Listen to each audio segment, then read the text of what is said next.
പരിശുദ്ധ പരമ ദിവ്യകാരുണ്യത്തിന് എന്നേരവും ആരാധനയും സ്തുതിയും പുകഴ്ചയും ഉണ്ടായിരിക്കട്ടെ.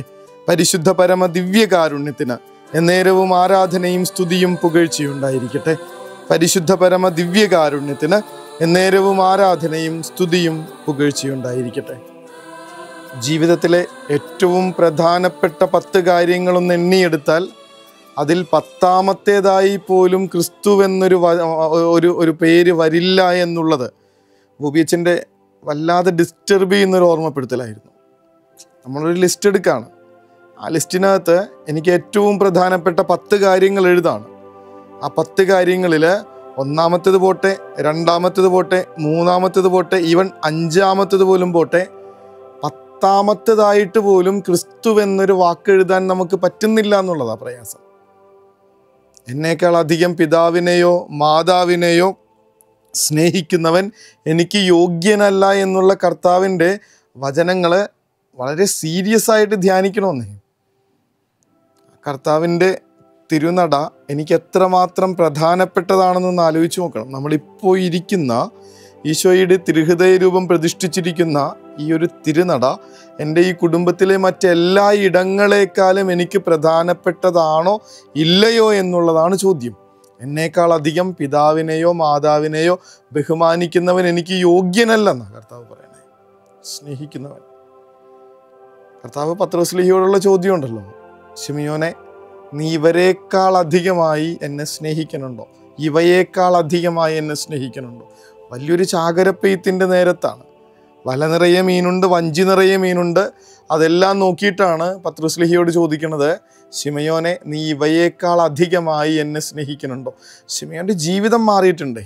കാരണം കർത്താവിനെ മറ്റെല്ലാറ്റിനേക്കാളും കൂടുതൽ സ്നേഹിച്ചെന്ന് അയാൾ സാക്ഷ്യപ്പെടുത്തുന്ന നേരത്താണ് ശിമയോൻ എന്നുള്ള പേര് മാറ്റിയിട്ട് നീ പീറ്റർ ആവുന്നു, പത്രോസ് ആവുന്നു, ഈ പാറമേൽ ഞാൻ എൻ്റെ പള്ളി പണിയുമെന്നൊക്കെ പറഞ്ഞ്. അതേ പീറ്ററിന് ക്രിസ്തുവിനോടുള്ള സ്നേഹം നഷ്ടമാകുമ്പോൾ അല്ലെങ്കിൽ കുറഞ്ഞു പോകുമ്പോൾ അതേ പത്രോസ് എന്ന് പേരിട്ടൊരാളെ പിന്നീട് കർത്താവ് വിളിക്കുന്ന പേര് ശിമയോൻ എന്നാ. ജീവിതം ഭയങ്കര വ്യത്യാസമുണ്ട്. മറ്റെല്ലാവരേക്കാളും കൂടുതലായി ദൈവത്തെ സ്നേഹിക്കുന്ന ഒരാളുടെ ജീവിതത്തിന് സമാധാനവും സന്തോഷവും. എന്നാൽ കർത്താവിനേക്കാൾ മുകളിലായി മറ്റുള്ളവരെയൊക്കെ സ്നേഹിച്ച് ഏറ്റവും അവസാനത്തേതായിട്ട് പോലും കർത്താവിന് സ്ഥാനം കൊടുക്കാത്ത ഒരാൾക്ക് സമാധാനവും ഇല്ല, സന്തോഷവും ഇല്ല.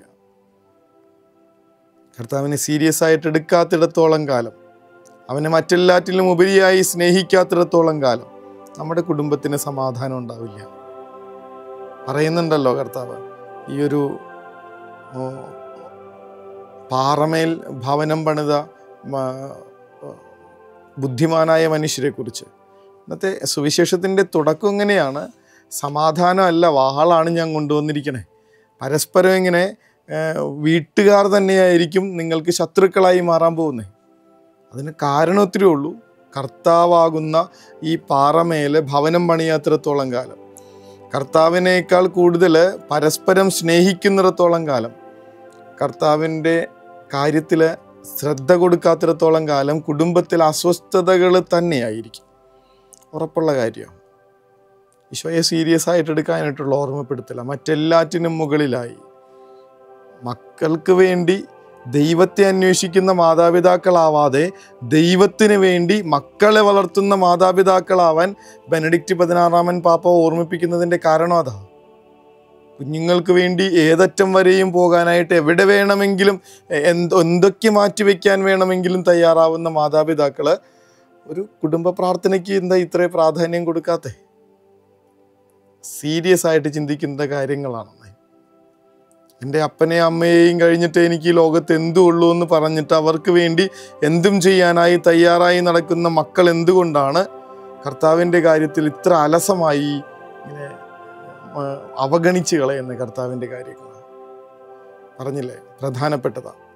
നീ ഇവയേക്കാൾ അധികമായി എന്നെ സ്നേഹിക്കുന്നുണ്ടോ? ഞാൻ അസൂയാലുവായ ദൈവമാണെന്ന് കർത്താവ് അരുൾ ചെയ്യുന്നു. മറ്റെന്തിൻ്റെ പിന്നാലെ നിൻ്റെ സ്നേഹം കൂടുതലായി പോയാലും, കർത്താവിനേക്കാൾ കൂടുതലായി നീ സ്നേഹിച്ചാലും അത് കർത്താവിന് നിരക്കുന്നതല്ല, ഇഷ്ടമാവുന്നതല്ല. വചനം കാണിച്ചു തരുന്നുണ്ട് പലതവണയായിട്ട്. കർത്താവെ, എൻ്റെ അപ്പനേക്കാളും അമ്മയേക്കാളും മക്കളെക്കാളും സഹോദരങ്ങളെക്കാളും എൻ്റെ കുടുംബത്തിൽ മറ്റെന്തിനേക്കാളും നിന്നെ സ്നേഹിക്കാൻ എന്നെ സഹായിക്കണേ. കർത്താവിനെ സ്നേഹിക്കുന്ന മനുഷ്യർക്ക് മറ്റെല്ലാവരെയും സ്നേഹിക്കാൻ പറ്റും. എന്നാൽ മറ്റുള്ളവരെ സ്നേഹിച്ചിട്ട് മാത്രം കർത്താവിനെ സ്നേഹിക്കുന്നവർക്ക് ജീവിതത്തിന് സ്വസ്ഥത ഉണ്ടാവില്ല.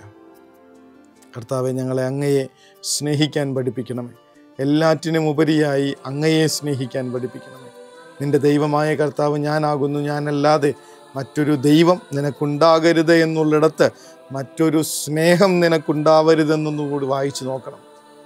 ശരിക്കും നമ്മൾ ചെയ്തു പോകുന്ന തെറ്റെന്താണെന്ന്, നമ്മൾക്ക് തെറ്റിപ്പോയിരിക്കുന്ന വഴി എങ്ങനെയാണെന്ന് കൃത്യമായിട്ട് മനസ്സിലാക്കാൻ പറ്റും. കർത്താവിനെ പൂർണ്ണ ഹൃദയത്തോടെ സ്നേഹിക്കുമ്പോൾ മറ്റുള്ളവർക്കൊക്കെ രണ്ടാം സ്ഥാനമാണ്, മറ്റുള്ളവരൊക്കെ സെക്കൻഡറിയാണ്.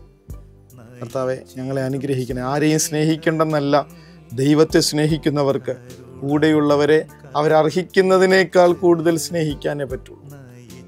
കർത്താവെ, ഞങ്ങളെ ആ സ്നേഹം പഠിപ്പിക്കണേ എന്ന് പ്രാർത്ഥിച്ചുകൊണ്ട് അവിടുത്തെ അനുഗ്രഹത്തിനായി ആശീർവാദത്തിനായി മുട്ടിന്മേലായിരിക്കാം. പരിശുദ്ധ സ്നേഹമേ, ദിവ്യകാരുണ്യ സ്നേഹമേ, പരിശുദ്ധ സ്നേഹമേ, പരിശുദ്ധ പരമ ദിവ്യകാരുണ്യമേ, അനന്ത സ്നേഹമേ,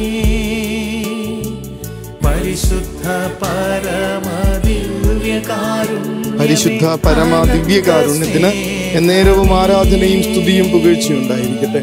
പരിശുദ്ധ പരമ ദിവ്യകാരുണ്യത്തിന് എന്നേരവും ആരാധനയും സ്തുതിയും പുകഴ്ചയുണ്ടായിരിക്കട്ടെ. പരിശുദ്ധ പരമ ദിവ്യകാരുണ്യത്തിന് എന്നേരവും ആരാധനയും സ്തുതിയും പുകഴ്ചയുണ്ടായിരിക്കട്ടെ. കർത്താവിൻ്റെ ഈ തിരുനടയിൽ നിന്ന് ആത്മവിശ്വാസത്തോടും ആഴമേറിയ ഉറപ്പോടും കൂടെ, കർത്താവെ, ഞാൻ നിന്നെ ശരിക്കും മറ്റുള്ളവരെക്കാൾ സ്നേഹിക്കുന്നുണ്ടെന്ന് പറയാൻ പറ്റുന്ന വിധത്തിൽ എൻ്റെ കർത്താവിനോട് സ്നേഹം വർദ്ധിക്കാൻ പ്രാർത്ഥിച്ച് നമുക്ക് ഇന്നത്തെ ദിവസം കിടക്കാനായി പോകാം. കരുണതൻ കയർ പിടിച്ച് നയിച്ചിടും സ്നേഹമേ, ദിവ്യകാരുണ്യ സ്നേഹമേ, പരിശുദ്ധ സ്നേഹമേ,